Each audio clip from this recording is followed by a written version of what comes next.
2 दिन के बाद, आज से 2 दिन के बाद मैं सीएम की कुर्सी से इस्तीफा देने जा रहा हूं। और मैं तब तक सीएम की कुर्सी पे नहीं बैठूंगा जब तक जनता अपना फैसला ना सुना दे। आज मैं जेल से आया हूं, मैं अपनी अग्नि परीक्षा देने के लिए तैयार हूं। जब भगत सिंह जेल में थे आज से 90-95 साल पहले, उन्होंने अपने क्रांतिकारी साथियों को खत लिखे थे। भगत सिंह की शहादत के 95 साल बाद आजाद भारत के अंदर एक क्रांतिकारी मुख्यमंत्री जेल गया। मैंने एलजी साहब को 3 दिन पहले चिट्ठी लिखी, 15 अगस्त के 3 दिन पहले, कि एलजी साहब मेरी जगह आतिशी जी को झंडा फहराने की इजाजत दी जाए। वो चिट्ठी मेरी एलजी साहब तक नहीं पहुंचाई गई। मेरे को वार्निंग दी गई कि दूसरी बार अगर आपने एलजी साहब को चिट्ठी लिखने की हिम्मत करी तो आपके साथ जो फैमिली मुलाकात होती है हर हफ्ते, वो फैमिली मुलाकात बंद कर दी जाए। इनको लगा केजरीवाल के हौसले तोड़ देंगे। आज मैं आपके सामने खड़ा हूं और मैं पूरे विश्वास के साथ कह रहा हूं कि जेल के इन 150-200 दिन जो मैं जेल में रहा, इन दिनों ने मेरे हौसले को और 100 गुना बढ़ा दिया है, कम करने की बजाय। ये लोग पूछते हैं कि केजरीवाल जब जेल में था इसने इस्तीफा क्यों नहीं दिया। मैंने इस्तीफा इसलिए नहीं दिया क्योंकि मैं देश के जनतंत्र को बचाना चाहता था। सुप्रीम कोर्ट ने पूछा है केंद्र सरकार से कि जेल के अंदर से सरकार क्यों नहीं चल सकती, तो जेल के अंदर से सरकार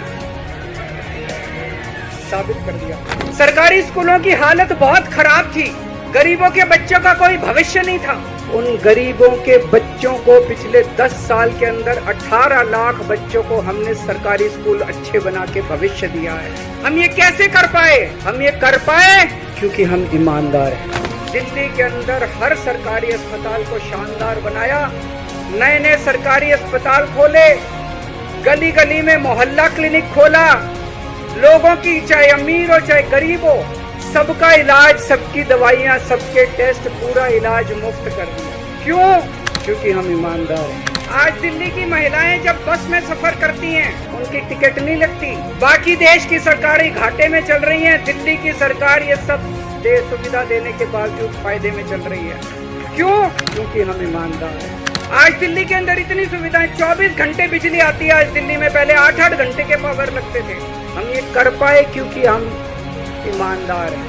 आज दिल्ली में जगह जगह सीसीटीवी कैमरे लग गए, स्ट्रीट लाइट्स लग रही हैं, लोगों को तीर्थ यात्रा कराई जा रही है। इतने कच्ची कॉलोनियों के अंदर पिछले 75 साल में इतनी सड़कें और गलियां नहीं बनी जितनी पिछले 10 साल के अंदर हमें सड़कें और गलियां बना दी। 75 साल के अंदर दिल्ली में इतनी पानी की पाइपलाइन नहीं डली जितने पिछले 10 साल के अंदर पानी की पाइपलाइन डाल दी। कहां से आया पैसा? क्यों? क्योंकि हम ईमानदार हैं। ये हमारी ईमानदारी से डरते हैं। अगर देश की जनता, दिल्ली की जनता को लगता है केजरीवाल बेईमान है, मैं 1 मिनट के लिए सीएम की कुर्सी पे भी नहीं बैठूंगा। 1 मिनट के लिए मैं बैठूंगा। न पद का लालच है, न दौलत का लालच है, केवल देश के लिए कुछ करने का जुनून है, देश के लिए कुछ करने के लिए आया। मैं दिल्ली की जनता से पूछना चाहता हूं, मैं देश की जनता से पूछना चाहता हूं कि क्या केजरीवाल ईमानदार है कि गुनहगार है। 2 दिन के बाद, आज से 2 दिन के बाद मैं सीएम की कुर्सी से इस्तीफा देने जा रहा हूं।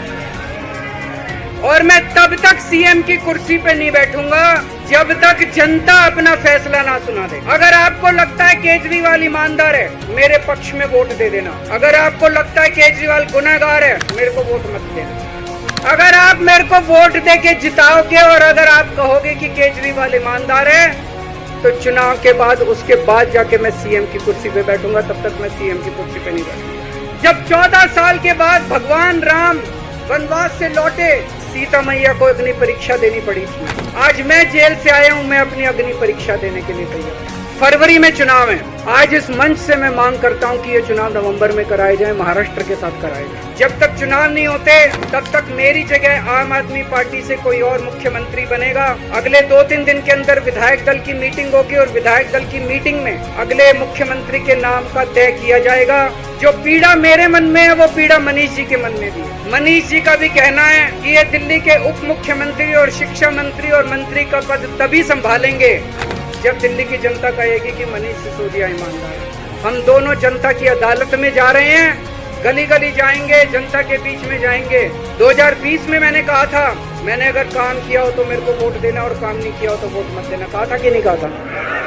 आज मैं आपके बीच में आया हूं, मैं कह रहा हूं अगर मैं ईमानदार हूं तो वोट देना, अगर मैं बेईमान हूं तो वोट मत देना, बिल्कुल मत देना।